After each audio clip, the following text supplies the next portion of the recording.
ओम शांति। प्रातः क्लास चल रहा था 20 अक्टूबर 1968।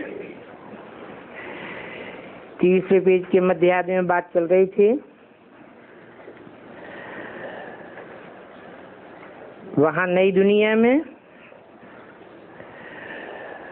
बदबू वाली कोई चीज नहीं होती है।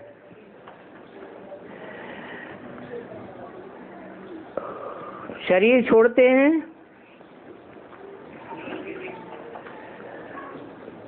तो वहां शरीर जलाने के लिए लकड़ियां आदि थोड़े जलाते हैं, जो धुआं हो।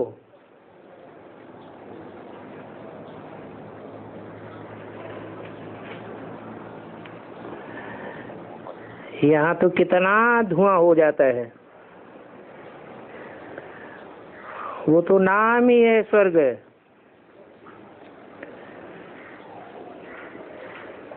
फिर क्या करते होंगे?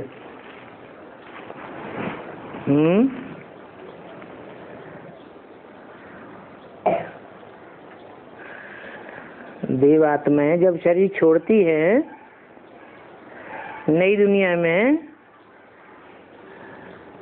तो लकड़ियों से जलाते नहीं हैं, तो क्या करते हैं? हाँ, जब टाइम होता है उन्हें साक्षात्कार होता है कि अब हमारी उम्र पूरी हुई, ये शरीर छोड़ना है। सागर के किनारे चले जाते हैं, शरीर छोड़ते हैं और सागर आकर के लहर मारता है और ले जाता है। धुआं आदि की बात ही नहीं।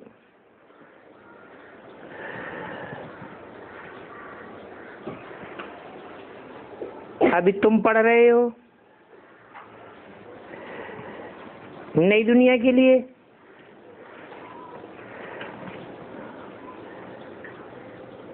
छोटे छोटे बच्चे हैं, अलफ बे पढ़ते हैं, तो धरती पर बैठ पढ़ते हैं ना। बाप भी देखो कैसे बैठ पढ़ाते हैं।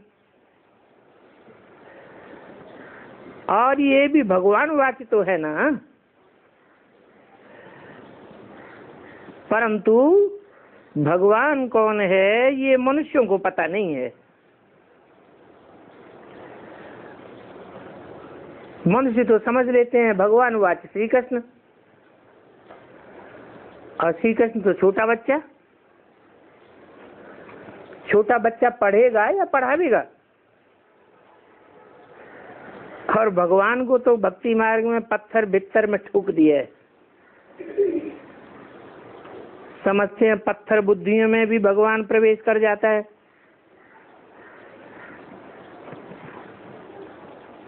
ज्ञान मार्ग में जो भीत बनकर अर्थात दीवाल बनकर खड़े हो जाते हैं, ऐसे विघ्न डालने वालों में भी भगवान प्रवेश कर जाता है।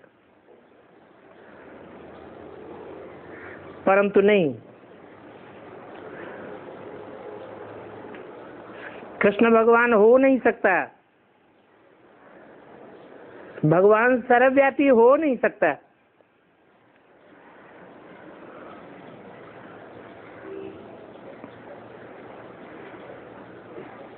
भगवान से जो रचना रची जाती है वो तो नई दुनिया की रचना है। नई दुनिया का प्रिंस है कृष्ण। तो देखो कितना फर्क है। इस संगम युग पर ही फर्क का मालूम पड़ता है, और कोई युग में पता नहीं पड़ता। क्यों? संगम युग पर ही क्यों पता पड़ता है सच्चाई का? क्योंकि भगवान संगम युग पर ही आते हैं और कोई युग में नहीं आते हैं। संगम युग में क्यों आते हैं? संगम युग में इसलिए आते हैं कि जब कलयुग का अंत हो, पापी युग का अंत हो, तभी तो भगवान आवे। पाप को खलास करे, पाप की दुनिया को खलास करे, पापियों को खलास करे। इसलिए भगवान आवे। तो पाप की दुनिया का अंत करने और पुण्य आत्माओं, देव आत्माओं की दुनिया की शुरुआत करने आते हैं। तो जरूर संगम हुआ। काहे काहे का संगम? नई दुनिया सतयुग का संगम और कलयुग का संगम। तो देखो, बाप की जीवन कहानी में पूरे 84 जन्म लेने वाले का नाम डाल दिया है।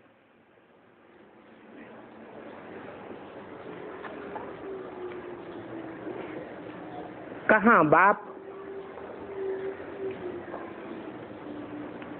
परम पिता परमात्मा कहा जाता है, परम श्रेष्ठ कहा जाता है, परम पवित्र कहा जाता है।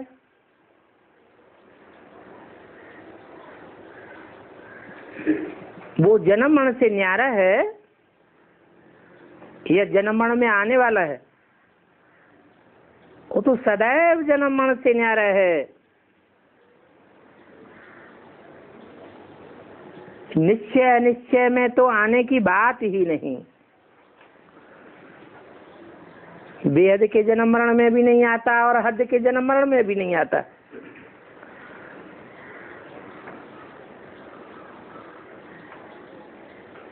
इसलिए सदैव अटल अखंड अडोल है।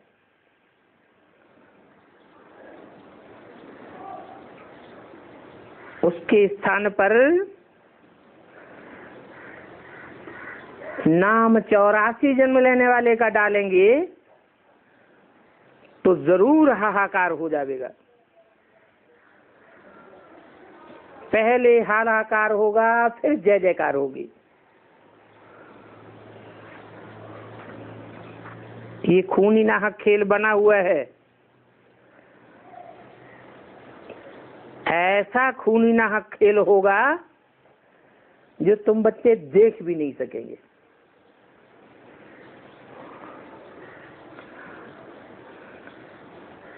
कहते हैं ना, आंखों से खून झड़ने लगेगा तो कितना हाहाकार हो जाता होगा। कच्ची अवस्था वाले जो है वो तो डर के मारे ही मर जावेंगे। ये यवनों की और कौरवों की बहुत कड़ी लड़ाई है। यवन किसे कहा जाता है? मुसलमानों को और क्रिश्चियंस को यवन कहा जाता है।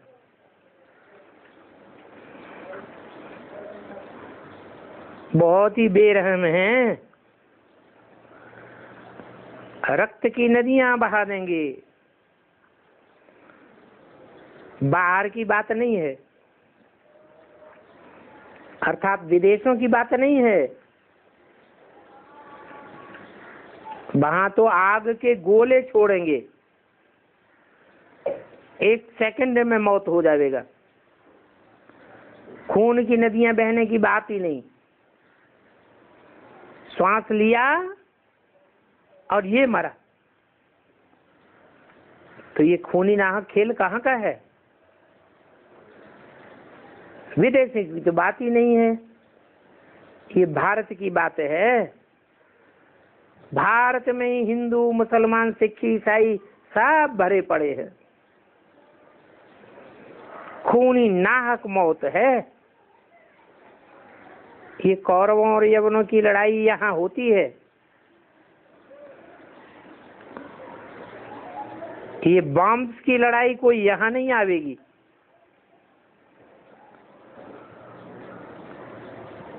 जहाँ बॉम्ब्स की लड़ाई होती है उन्हों को तो दुख नहीं भोगना पड़ता। 1 सेकंड में मौत आ जाता है, खलास हो जाते हैं। यहाँ भारत को तो बहुत दुख भोगना पड़ता है। पहले अथाह दुख, फिर बाद में अथाह सुखों में चले जाएंगे। अति का अंत होगा, अति दुख से फिर अति सुख में चले जाएंगे। और ये अनादि खेल बना हुआ है।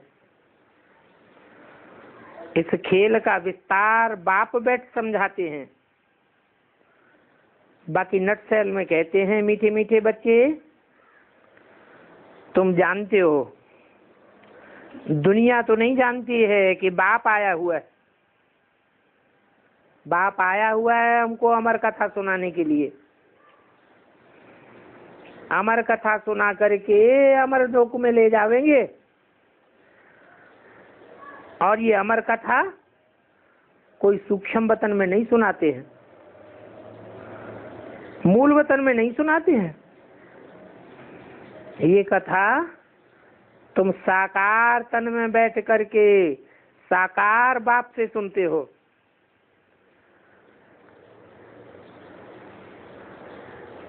क्योंकि बाप को सुनाने के लिए मुख जरूर चाहिए। बाप स्वयं निराकार है, ज्योति बिंदु है, सदैव ज्योति बिंदु है। उसके ज्योति बिंदु का ही नाम शिव है, परंतु फिर भी उसको साकार मुख चाहिए। इस मुख से ज्ञान अमृत बहता है। कहा जाता है ना ज्ञान अमृत। ये मुरली जो ब्रह्मा के मुख से चलती थी,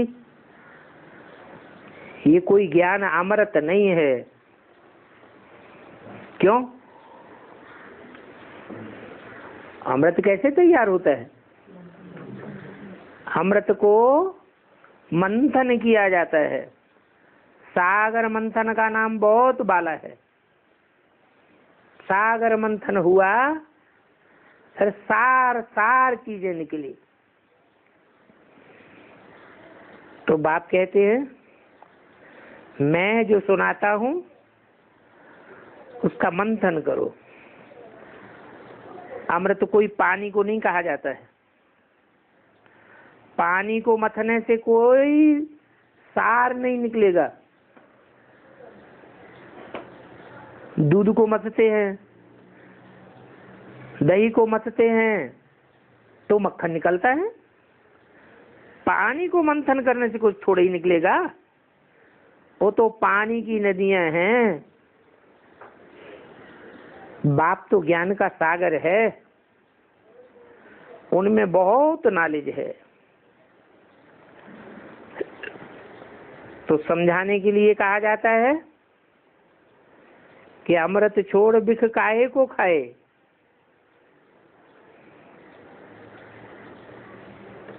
मनुष्य पानी को ही अमृत समझ बैठते हैं। कहाँ कहाँ गड्ढे गड़ीचियों में जाए स्नान करते हैं। पहाड़ों पर जाते हैं स्नान करने के लिए। पहाड़ों पर मंदिरों में गऊ का मुख बनाई दिया है। समझते हैं गौ मुख से ज्ञान अमृत निकला। अब कौन सी गऊ की बात है? वो समझते हैं जानवर गऊ की बात है। जानवर गऊ के शरीर में 33 करोड़ देवताएं चित्रों में दिखाई देते हैं। अब जानवर गऊ की बात थोड़ी ही है।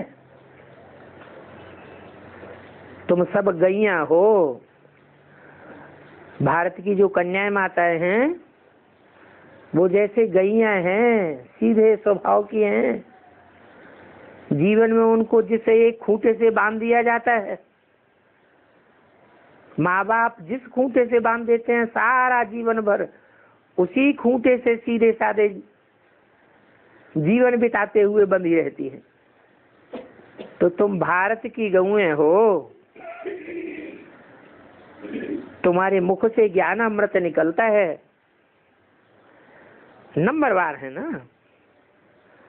बाकी पहाड़ों से पानी तो सदैव ही आता रहता है। पहाड़ की बात है या ऊंची स्टेज की बात है? तुमने बाप की याद में जो ऊंची स्टेज धारण की है, उस ऊंची स्टेज में जो तुम्हारा मनन चिंतन मंथन चलता है, उस मनन चिंतन मंथन से तुम्हारे मुख से जो भी ज्ञान अमृत की बातें निकलती हैं वो अमृत तुल्य है। ऐसे तो कुएं में भी पानी इकट्ठा होता है, परंतु कुआं तो खोदा जाता है। कुआं खोदने में कितनी मेहनत लगती है।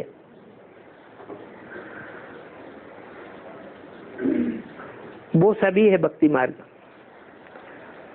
कितने कष्ट सहन करके तीर्थों पर जाते हैं। कोई तो तीर्थ यात्रा करते करते रास्ते में ही मर जाते हैं, है? कोई माने कौन? ब्राह्मणों की दुनिया में भी कोई ऐसे हैं जो यात्राएं करते और कराते हुए बीच में ही शरीर छोड़ देते हैं। बेसिक ब्राह्मणों में ऐसे ढेर ब्राह्मण हैं जिन्होंने दूसरों को यात्रा कराते कराते, खुद यात्राएं करते करते बीच में ही शरीर छोड़ दिया। प्राप्ति तो कुछ भी नहीं हुई। अभी तुम्हारी यात्रा तो कितनी सहज है। तुम खाते पीते भोजन बनाते बाप की याद की यात्रा में रह सकते हो। बाप ने कहा है, बच्चों मुझ बाप को याद करेंगे तो तुम्हारे सभी पाप कट जाएंगे। क्यों? एक बाप को याद करने से ही क्यों कटेंगे पाप? और भी तो आत्माएं हैं। जैसे बाप ज्योति बिंदु है और आत्माएं भी ज्योति बिंदु है। उन ज्योति बिंदु आत्माओं को याद करेंगे तो पाप नहीं कटेंगे। क्यों नहीं कटेंगे? हैं? हाँ, और जो भी ज्योति बिंदु आत्माएं हैं वो सब जन्म मरण के चक्र में आती हैं और सब देह भान में आती है, देह से प्रभावित हो जाती है, अपनी देह से प्रभावित होती हैं, देह के संबंधियों से प्रभावित होती है, देह के पदार्थों से प्रभावित होती है। एक ही आत्मा है जो संसार में आती भी है, पतित तन में आती है, पतित दुनिया में आती है, पतित गांव में आती है, परंतु कोई से प्रभावित नहीं होती है।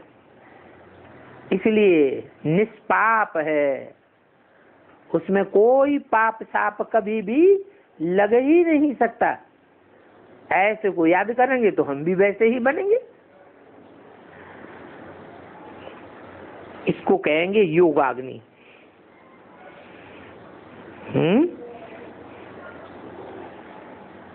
अग्नि में कोई भी चीज डालते हैं तो भस्म हो जाती है, सार रह जाता है। जैसे अग्नि में खाद वाला सोना डालेंगे तो सोने की खाद सारी भस्म हो जाएगी, क्या बचेगा? जो पक्का पक्का सोना होगा वही बचेगा। तो ये आत्मा जैसे सोना है, आत्मा योग अग्नि में रहेगी तो सच्चा कुंदन सच्चा सोना बन जाएगी।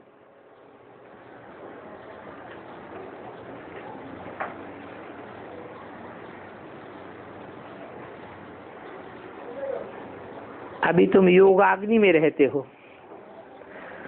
काम अग्नि को जैसे तुमने त्याग दिया है। सारी दुनिया तो देखो काम चिता पर बैठी हुई है, काम चिच्छा पर बैठ करके जल मरे हैं, काले कोयले होते जाते हैं। क्या निशानी क्या बताई हैं? जितना जितना काम चिता पर चढ़े हुए होंगे उतना चेहरा तन बदन सब काला होता जाता है। और काम चिता से कौन सी चिता पर? योग अग्नि में जितना चढ़ते जाएंगे उतना उतना चेहरा उज्जवल होता जाएगा। तो तुम्हारी है योग अग्नि, उनकी है काम अग्नि।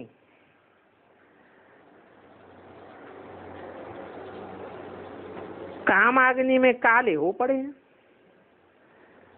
कहेंगे कब्र दाखिल है। कब्र में क्या होता है? कुछ होता है? मिट्टी ही मिट्टी। माना देह अभिमानी की मिट्टी में जैसे गढ़ते जाते हैं, फिर मैं आकर के सभी को जगा कर ले जाता हूं। उनके शास्त्रों में भी लिखा हुआ है कि सब कब्र दाखिल जब हो जाते हैं तब खुदा आता है, कब्र से जगाता है। अब ऐसे कोई थोड़े ही है, ये देह अभिमानी की कब्र है, देह अभिमानी की मिट्टी है, जिसमें सारी दुनिया फंसती जाती है। अभी मैं आकर डायरेक्शन देता हूं, अपन को आत्मा समझो, देह रूपी मिट्टी न समझो। देह रूपी मिट्टी तो विनाशी है, घड़ी घड़ी इसका रूप बदलता है। आत्मा तो अविनाशी है, उनको पार्ट मिला हुआ है, जन्म जन्मांतर का पार्ट मिला हुआ है। इसको कहा जाता है अनादि अविनाशी ड्रामा। जो भी 450-500 करोड़ आत्माएं हैं, सभी अविनाशी पार्टधारी हैं, ऊपर से आती रहती हैं, फिर बाप आकर सभी को ले जाते हैं। ये पार्ट सदैव रिपीट होता रहता है, आना और जाना। ये पार्ट कब घिसता नहीं है। इतनी छोटी सी आत्मा फिर भी घिसती नहीं है, इन आंखों से भी नहीं देखी जाती। जैसे स्टार्स कितने छोटे दिखाई पड़ते हैं, परंतु हैं तो बहुत बड़े बड़े।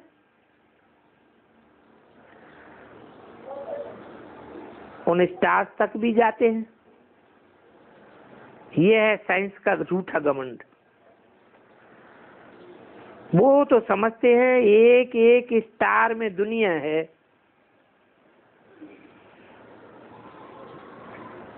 परंतु वास्तव में उन स्टार्स की बात नहीं है।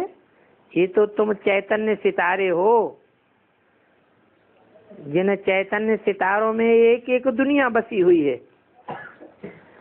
तुम्हारी अपनी दुनिया है, अपने अपने हिसाब किताब है। अभी देखो, दुनिया के लोग तो साइंस से ही सभी कुछ सीखते हैं। इस साइंस से फायदे भी बहुत हैं। ये बिजली आदि ये वहां सब काम में आवेगी। 20 अक्टूबर 1968 की वाणी का 4था पेज। परंतु वहां कोई भी बदबू वाली चीज नहीं रहेगी।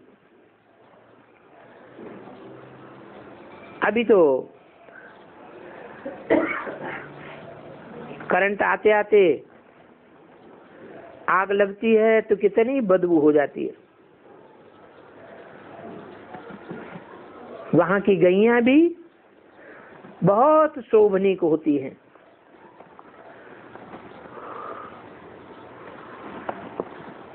और दूर दूर रहेंगी। यहाँ तो एक ही बाड़े में कितनी गाय बैल भैंस इकट्ठी कर देते हैं, कितना गंद हो जाता है। उन गायों का गोबर भी सोना जैसा होगा, काला छीछी बदबू वाला गोबर नहीं होगा, क्योंकि उनका खान पान ही शुद्ध होता है। हद की गऊओं की बात बताई यह बेहद की गऊओं की बात बताई, हद की भी बात है और वो बेहद गऊओं की भी बात है। वहाँ कांटों के जंगल होते ही नहीं हैं, फूलों के बगीचे होते हैं, बगीचे ही बगीचे। तो तुम बच्चों को तो बहुत खुशी होनी चाहिए, हम जाते हैं अपनी नई दुनिया में। पिछाड़ी में तुम बच्चों को अतीन्द्रिय सुख होगा, बहुत खुशी में रहेंगे। क्यों, अभी क्यों नहीं हैं? इसलिए नहीं कि अभी हमारे पाप कर्मों का लेखा जोखा पूरा नहीं हुआ है। जब पूरा हो जाएगा तो पुण्य कर्मों का लेखा जोखा हमारे सामने आवेगा, पाप कर्म खलास हो जाएंगे, तो अतीन्द्रिय सुख भी होगा। अतीन्द्रिय सुख का मतलब ही है इंद्रियों से परे का सुख, इंद्रियों की जैसे दरकार ही नहीं। अभी जो भी सुख भोगते हैं मन के बगैर सुख भोगते हैं क्या? बीच में मन होता है या नहीं होता है? मन के द्वारा ही सुख दुख भोगा जाता है। क्यों? क्योंकि मन अभी कंट्रोल में नहीं है, मन स्वयं ही अभी अमन नहीं है। वहां तो देवताओं का मन अमन हो जाएगा, कंट्रोल में होगा। इसलिए वहां इंद्रियों का सुख उतना आकर्षित नहीं करेगा। इंद्रियों में भी शेष इंद्रियों का सुख आकर्षित करेगा।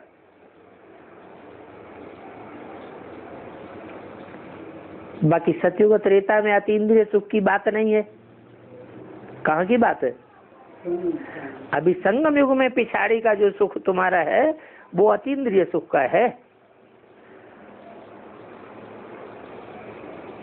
लक्ष्मी नारायण के चित्र में राधा कृष्ण को नीचे दिखाया है और लक्ष्मी नारायण को ऊपर दिखाया है। इनमें अतीन्द्रिय सुख कौन भोगने वाले हैं और इंद्रियों का सुख कौन भोगने वाले हैं? लक्ष्मी नारायण अतीन्द्रिय सुख क्यों भोगने वाले हैं? क्योंकि वो एक दूसरे को आंखों से देखते भी नहीं है। आंख सूक्ष्म इंद्रिय है, फिर उस सूक्ष्म सुख का भी भोग नहीं करते। इतने सुख की गहराई होती है, सिर्फ मन से भोग करते हैं। मन उनका इतना सशक्त हो जाता है कि दूर बैठे भी बिना किसी को देखे भी सुख का अनुभव कर सकते हैं। ऐसे सुख का अनुभव करने वाली आत्माएं कोई से बात करने के लिए बात करने वाला सामने हो तभी बात होगी, या दूर से भी बात हो सकती है? दूर से भी बात ऐसे ही होगी जैसे सन्मुख खड़े होकर के बात करते हैं। कोई भी पांच तत्वों का आकर्षण नहीं, तो ये गायन हो जाता है अतीन्द्रिय सुख का। स्कूल में भी पिछाड़ी को रिजल्ट निकलती है। ये भी बेहद का स्कूल है, इसमें तुम राजयोग सीखते हो। राजयोग सीखने वाले इंद्रियों पर कंट्रोल करने वाले होने चाहिए। अभी जितना इंद्रियों पर कंट्रोल करेंगे उतना राजयोग का रिजल्ट अच्छा निकलेगा। बेहद का बाप तुमको उस्ताद मिला हुआ है कि इंद्रियों को कैसे कंट्रोल करना है। बाप के सिवाय तो राजयोग कोई सिखला ही नहीं सकता। जब रिजल्ट देखी जाती है फिर ट्रांसफर हो जाते हैं। रिजल्ट अच्छी हुई तो ट्रांसफर होंगे, रिजल्ट अच्छी नहीं हुई तो वहीं की वहीं उसी क्लास में पड़े रहेंगे।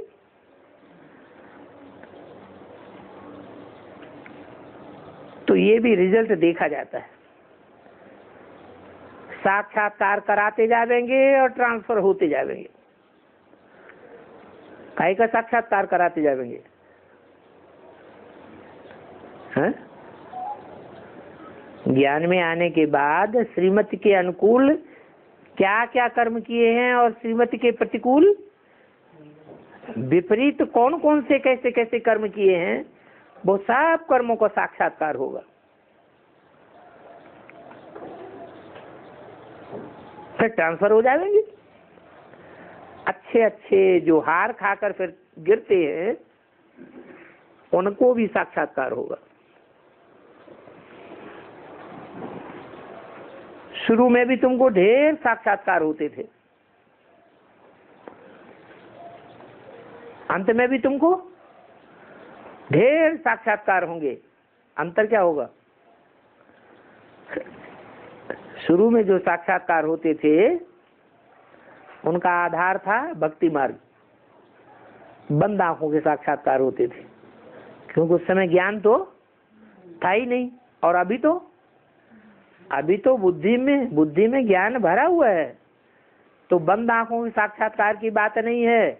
अभी तो बुद्धि के आधार पर सारी बातें क्लियर दिखाई देंगी, विद प्रूफ और प्रमाण हर बात समझ में आवेगी। ये साक्षात्कार क्यों होते हैं? इनकी क्या दरकार है? साक्षात्कार होते हैं खुशी में लाने के लिए, दुख में लाने के लिए नहीं होते हैं। कैसे? साक्षात्कार हुआ ऐसा समझकर भक्ति मार्ग में बहुत खुश हो जाते हैं ना, खुश हो जाते हैं, फिर दुखी भी हो जाते हैं। दुखी हो जाते, ज्यादा खुशी हो जाते हैं। कोई प्रूफ है? मीरा को ऐसा मीरा को साक्षात हुआ तो खुश हो जाती थी। वैकुंठ का साक्षात्कार होता था, वैकुंठ मिलता तो नहीं था, तो खुशी कितनी बढ़ जाती थी, उमंग उत्साह ही बढ़ जाता था, दुनिया की परवाह नहीं, कितना उमंग उत्साह बढ़ जाता था। तो साक्षात्कार से दुख भी होता है क्या? गंदा हो गया तो साक्षात्कार से दुख भी होता है। जैसे ब्रह्मा बाबा को विनाश का साक्षात्कार हुआ तो खुश हुए या रोना शुरू कर दिया? रोना शुरू कर दिया। हम बच्चे प्रैक्टिकल में दुनिया में विनाश देखेंगे, निर्वाह मौत, मलू का शिकार। जैसे जानवर बेचारे की मौत आती है, हमारी बुद्धि में बैठ जाएगा ये सारी दुनिया जानवरों की है। बाप इतनी अच्छी अच्छी बातें बताते हैं, इतने साल हो गए बताते बताते, कोई सुनने के लिए भी तैयार नहीं। तो जानवर बुद्धि है या देवता बुद्धि है? कहेंगे जानवर बुद्धि है। ऐसे जानवरों का तो विनाश ही होगा या नई दुनिया में जाएंगे। ऐसे जानवरों को शरीर जबरियन छोड़ना पड़ेगा, धर्मराज की सजाएं खाते जाएंगे, हाय हाय करते जाएंगे, अंत मते सुगते होती जाएगी। तो साक्षात्कार खुशी मिलाने के लिए भी होते हैं, और हाँ, जिनको साक्षात्कार होगा कि हम दास दासी बनने वाले, चांडाल बनने वाले हैं, उनको दुख होगा या सुख होगा? पश्चाताप करेंगे या खुशी में आवेंगे? पश्चाताप करेंगे। तुम तो वहां फरिश्ते जैसे रहते थे। आदि की बात बताई, समझते थे ये सच्ची खुदाई खिदमतगार है। दुनिया वाले समझते थे, क्योंकि बाप तुम बच्चों के साथ उस समय मददगार था। बाप मददगार था, और अब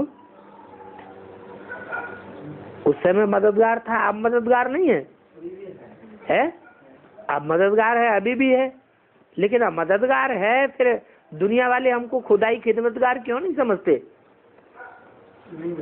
हैं? पहले कैसे जान लिया? यज्ञ के आज में कैसे जानते थे?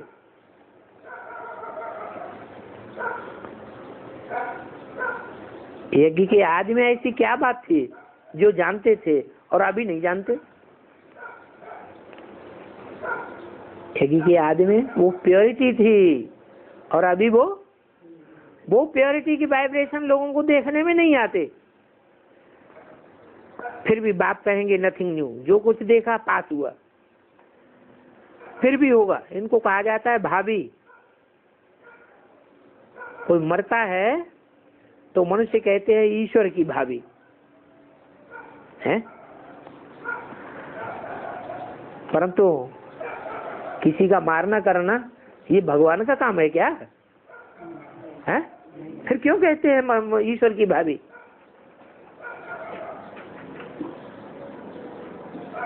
कोई मरता है तो दुखी होते हैं, रोते हैं, रुलाते हैं, ये काम भगवान का है क्या? फिर क्यों कहते हैं भगवान की भाभी? भगवान क्या कहते हैं? अगर ईश्वर की भाभी नहीं है तो किसकी भाभी है? हैं? नहीं, ड्रामा की भाभी। और ड्रामा बनाया किसने? अपना अपना ड्रामा अपने आप बनाते हैं। बाप तो सिर्फ रास्ता बताते हैं, ऐसे नहीं कहेंगे भगवान की भाभी। नहीं, भगवान तो सिर्फ रास्ता बताते हैं। अच्छे रास्ते पर चलेंगे, अच्छा रास्ता जो मैं बताता हूँ तो तुम सुखी रहेंगे। बुरे रास्ते पर चलेंगे तो तुम घड़ी घड़ी दुखी होते रहेंगे। कहेंगे ये बना बनाया ड्रामा है। मैं भी ड्रामा के बंधन में बांधा हुआ हूँ क्या? है? जब कहते हैं मैं भी ड्रामा के बंधन में बांधा हुआ हूँ, तो बंधन में सुख होता है या दुख होता है? हैं? तो भगवान भी दुखी और सुखी होता है ड्रामा में? अरे प्रश्न ये है, भगवान भी सुखी दुखी होता है क्या? नहीं होता है। फिर मैं भगवान कैसे ड्रामा के बंधन में बांधा हुआ है? बांधा हुआ है तो बंधन हो गया। बंधन तो अच्छी बात नहीं है, बंधन तो दुख के लिए होता है। हाँ, जिसको हम भगवान का बंधन में बांधा हुआ हूँ वो साकार के लिए बात साबित होती है, निराकार के लिए बात साबित नहीं होती है। एक सेकंड भी आगे पीछे मैं नहीं आ सकता हूँ। बिल्कुल एक्यूरेट ड्रामा चलता है। इसको बेहद का अविनाशी ड्रामा कहा जाता है। बनी बनाई बन रही, अब कुछ बननी ना है। अच्छा या बुरा मनुष्य के जीवन में जो कुछ भी होता है वो अभी हम बना रहे हैं या पहले ही बना चुके हैं? पहले माने कब? हैं? 63 जन्मों में द्वैतवादी युग जब से शुरू हुआ तब से लेकर के ये सुख दुख का खेल हम स्वयं ही रचते चले आ रहे हैं। और जैसा 63 जन्मों में हमने सुख दुख का रचना की है वैसी अभी शूटिंग होती रहती है। अच्छी शूटिंग होती है तो हमारे अच्छे जो सुकर्म हैं वो उदय हो जाते हैं और हमको सुख अनुभव होता है। न चाहते भी अच्छा पुरुषार्थ होने लगता है। दुखों का उदय होता है, जो दुख की शूटिंग होती है तो न चाहते भी पुरुषार्थ खराब हो जाता है। तो कहते हैं बनी बनाई बन रही, ड्रामा अनुसार ही होना है। फिर चिंता किस बात की करें? फिर क्या करें? पुरुषार्थ करना छोड़ दें? हाँ, ड्रामा में जो होगा तो देखा जाएगा। बाप कहते हैं नहीं, ड्रामा को भविष्य के लिए नहीं छोड़ना है, जो पास्ट हुआ सो ड्रामा, भविष्य के लिए पुरुषार्थ को आगे रखना है। ड्रामा अनुसार जिनको एक शरीर छोड़ दूसरा लेना है उनको लेना ही है, सभी पार्टधारी है। कोई शरीर छोड़ते हैं, कोई कितना भी अजीज हो, परंतु तुमको कब नहीं रोना है। अगर रोते हैं तो क्या साबित होता है? हैं? अगर रोते हैं तो क्या साबित होता है? रोते हैं तो साबित हो जाता है कि हमारा उस शरीरधारी से लगाव है। लगाव नहीं होना चाहिए, एक बाप दूसरा न कोई।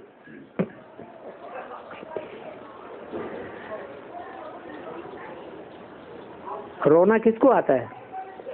आत्माभिमानी को या देह अभिमानी को? जो देहभान में रहते हैं उनको रोना आता है। आत्माभिमानी होंगे तो रोने की बात ही नहीं आती। रोना माने दुख। जो दुख है वो शरीर भोगता है या आत्मा भोगती है? शरीर के द्वारा आत्मा दुख भोगती है। तो हर एक अपना पार्ट बजाए रहे। एक पार्ट पूरा किया फिर जाकर के दूसरा बजा देंगे। माँ बाप संबंधी सभी बदल जाएंगे।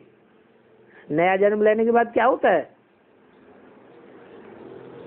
माँ बाप भी बदल जाते हैं और संबंधी भी सब बदल जाते हैं। तो इसमें रोने की क्या दरकार? अच्छा, कह देने से हो जाएगा? हैं? फिर क्या क्या करने से होगा? हाँ, पुरुषार्थ करना चाहिए, बार बार प्रैक्टिस करना चाहिए। रोने की दरकार नहीं है। सतयुग में, सतयुग से लेकर के त्रेता अंत तक तुम कभी नहीं रोते हो। वहां क्या खास बात हो जाती है? हैं? हाँ, वहाँ आत्माभिमानी ये स्टेज पक्की हो जाती है। संगम युग में हम ऐसी प्रैक्टिस पक्की कर लेते हैं कि 21 जन्म के लिए हमें आत्मा कभी भूलती ही नहीं।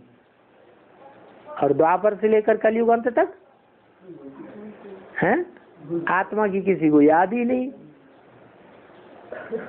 आरंभ में शुरुआत में ऋषियों महर्षियों ने याद रखने के लिए पक्का कराया था कि तुम ज्योति बिंदु आत्मा हो, बिंदी लगाओ भ्रकुटी के मध्य में। नाक के ऊपर तो बिंदी नहीं लगवाई, कहाँ लगवाई? भ्रकुटी में लगवाई। इससे क्या साबित हुआ? जब सतो प्रधान द्वापर था, क्योंकि हर एक युग में सत्युग जरूर व्याप्त होता है, सतो प्रधान स्टेज जरूर होती है।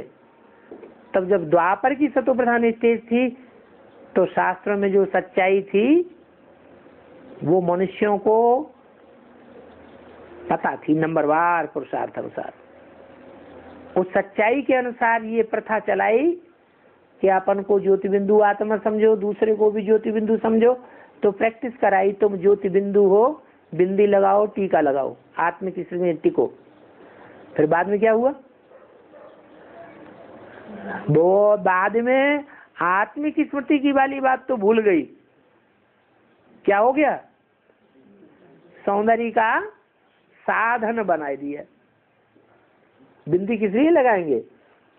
अच्छे दिखाई पड़े। टीका किस लिए लगाएंगे? सुंदर दिखाई पड़े। तो ये भावना रह गई। अब भावना में तो सारी बात समाई हुई होती है।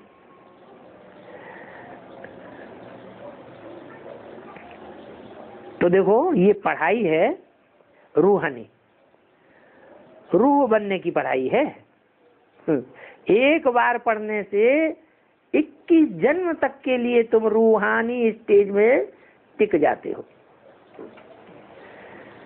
बाप से तुमको सुख और शांति का वर्षा भी मिलता है। तो तुम बच्चों को तो कितनी खुशी होनी चाहिए कि अभी हमारा ये अंतिम जन्म है, इसके बाद फिर कोई नया जन्म होने वाला नहीं है इस दुख की दुनिया में। तो दुख आवेंगी फिर अगले जन्म में? नहीं आवेंगी। अंतिम जन्म है, अंतिम जन्म में जो कुछ दुख भोगना होगा सो बस इसी जन्म में भोगना है।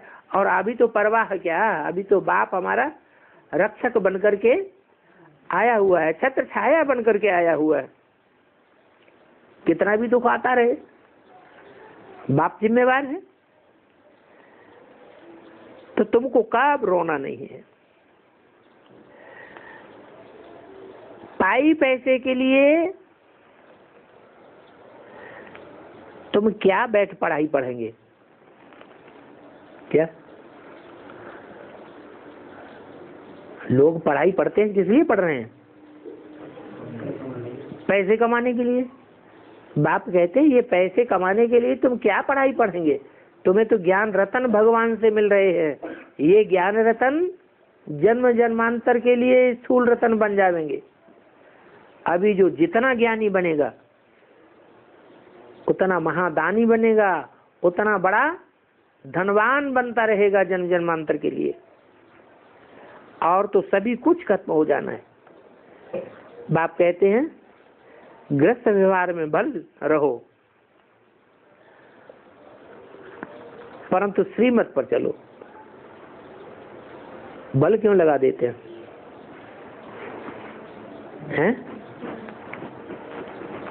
ये बल क्यों लगा दिया? बल शादी करो, पवित्र रहकर दिखाओ, ऐसे क्यों कह देते हैं? हाँ? पैसा है तो भले महल माड़ियां अटारियां बनाओ, एक कमरा गीता पाठशाला लगी है जरूर छोड़ दो।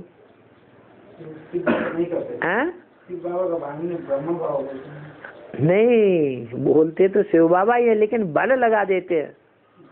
बल माने तुम्हारी इच्छा है तो करो, भले करो। मनमत हुई ना, भल है मना मनमत है, और भल नहीं है सही से सीधा डायरेक्शन दे रहे हैं प्रॉपर्टी नहीं बनानी है, सीधा सीधा डायरेक्शन दे दिया नहीं बनानी है तो नहीं बनानी। फिर मकान बनाने की क्या दरकार? शादी बर्बादी है, सीधा डायरेक्शन दे दिया। फिर जब बोलते हैं भल शादी करो परंतु दोनों मिलकर के पवित्र रह दिखाओ, बाप तो चाहते हैं ऐसे बच्चे निकले जो शादी भी करें और शादी कह के पवित्र बन करके दिखाए, नाम वाला हो जाएगा। परंतु आज की दुनिया में ऐसा संभव हो पा रहा है? ब्रह्मा बाबा ने कितने युगलों को परमिशन दे दी गंधर्व विवाह कर लो, फिर गंधर्व विवाह करने के बाद फिर हुआ क्या है? बुढ़े बने कि नहीं बने हैं? तो बुढ़े हो गए। जो ब्रह्मचर्य का रुतबा आना चाहिए वो रुतबा तो देवताई रुतबा तो नहीं रहा।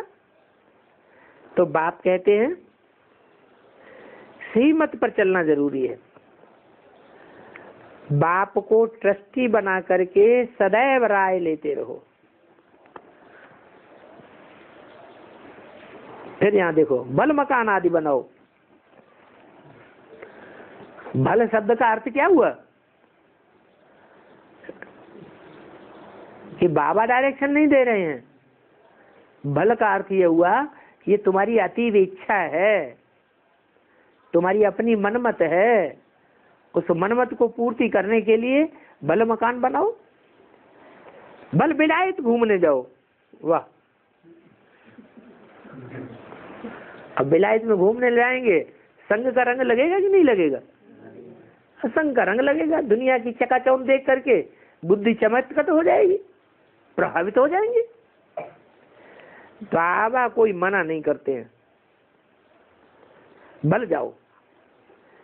हाँ, डायरेक्शन सभी देते रहते हैं। विलायत में जाकर के डायरेक्शन नहीं ले सकते क्या? नहीं ले सकते?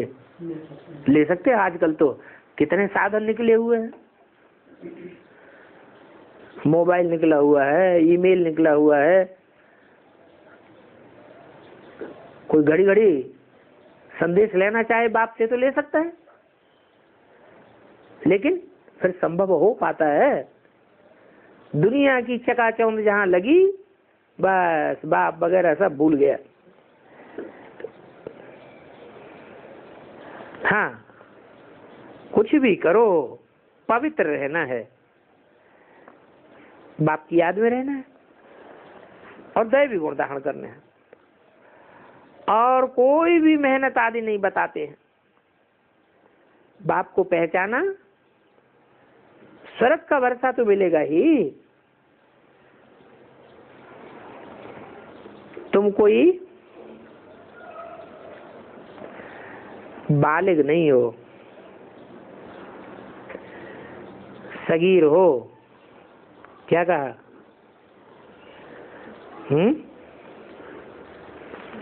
सगीर माने बड़े समझदार, और बालिग माने छोटे। तुम्हारा शरीर बड़ा है, आत्मा को तो सगीर अथवा बालक नहीं कहा जा सकता। क्यों? आत्मा को सगीर या बालक क्यों नहीं कहा जा सकता? आत्मा तो सदैव ही ज्योति बिंदु छोटी बड़ी नहीं होती है। ये बड़ी समझने की बातें हैं। आत्मा बहुत छोटी है, फिर भी 84 जन्मों का पाठ बजाती रहती है।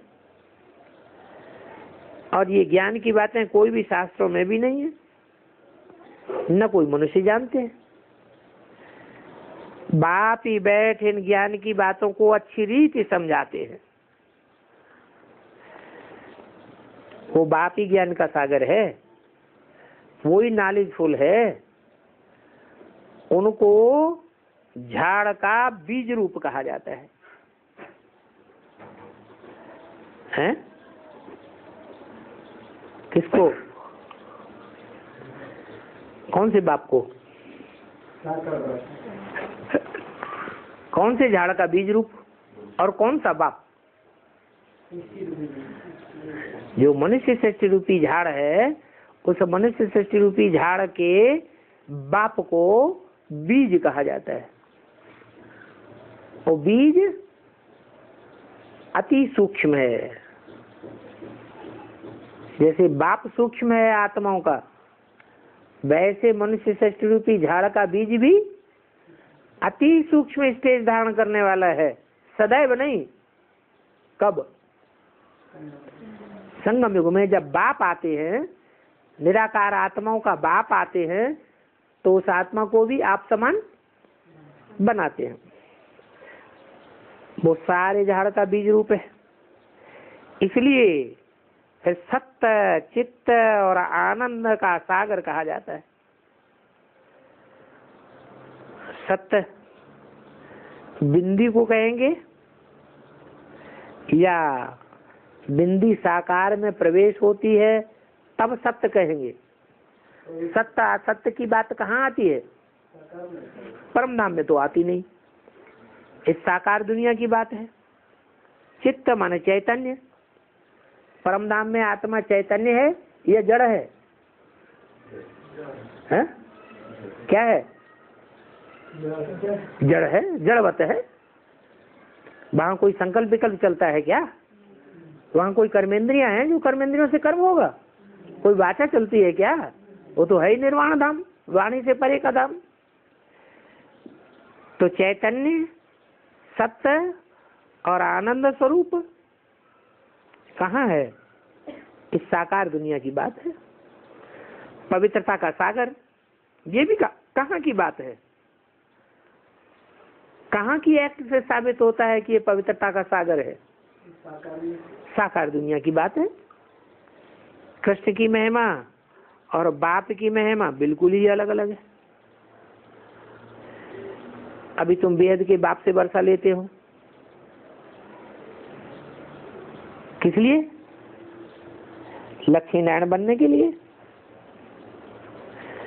शिव बाबा से पढ़ते हो, ये लक्ष्मी नारायण जैसा बनने के लिए। तो ये तुम्हारी नई बात हो गई। भक्ति मार्ग में तो कहते रहते हैं कि गीता का ज्ञान नर अर्जुन को दिया नारायण बनने के लिए, परंतु कोई बनता तो है नहीं। और यहाँ तो तुम प्रैक्टिकल बनते हो। नई बात नहीं है। नई दुनिया के लिए नई बात सुनाने वाला एक ही बाप है। वो तो समझते हैं कृष्ण सुनाते हैं।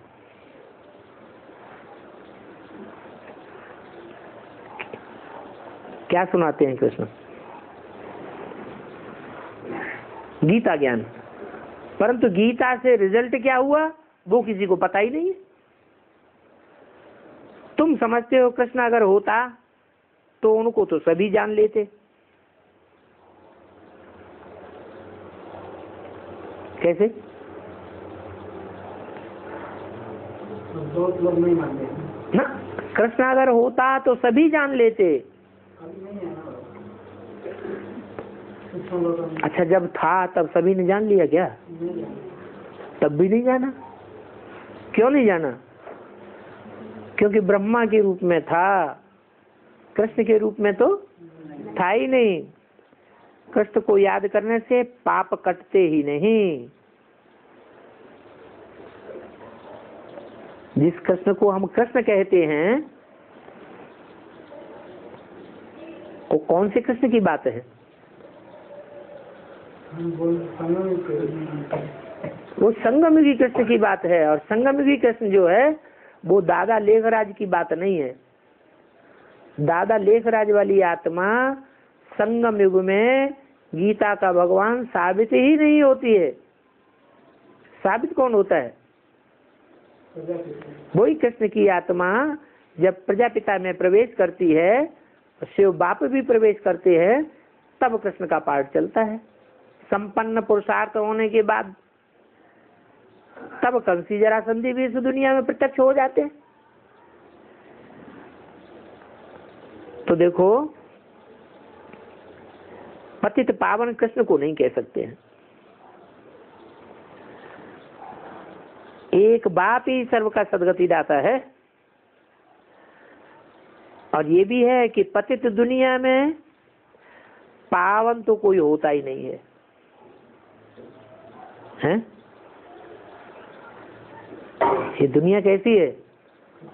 पतित है। इसमें सब पतित हैं, एक भी पावन नहीं। अरे शिव बाबा नहीं है? पावन है तो ये बात झूठी हो गई। साकार में तो है? साकार तो है नहीं, इसीलिए वो कैसा पाठ बजा रहा है। कैसा पाठ बजा रहा है? शिव पावन है। शिव पावन है। शिव बिंदी आत्मा। साकार में प्रवेश करने के बाद ऐसा बन जाता है ना, उसको पाठ बजाना पड़ता है। ऐसा पतित बन जाता है, माने शंकर रंग लगता है। उसको रंग नहीं लगता, देखता है। हम लोग देखते हैं। हम लोग देखते हैं, वो पति देखते हैं। माने ये बात गलत है कि पति दुनिया में कोई पावन नहीं होता। तो साकार की बात है ना बाबा, निराकार की बात नहीं है। हाँ, इस सृष्टि पर जितने भी साकार शरीरधारी है वो सब पतित तन वाले हैं। कोई भी पावन देवता नहीं बन गया है। अभी तुम ये देवता बन रहे हो, बन गए नहीं हो। क्या बन रहे हो? जब तुम देवता बन जावेंगे तो क्या अंतर पड़ जाएगा? अभी के मुकाबले क्या अंतर पड़ जाएगा?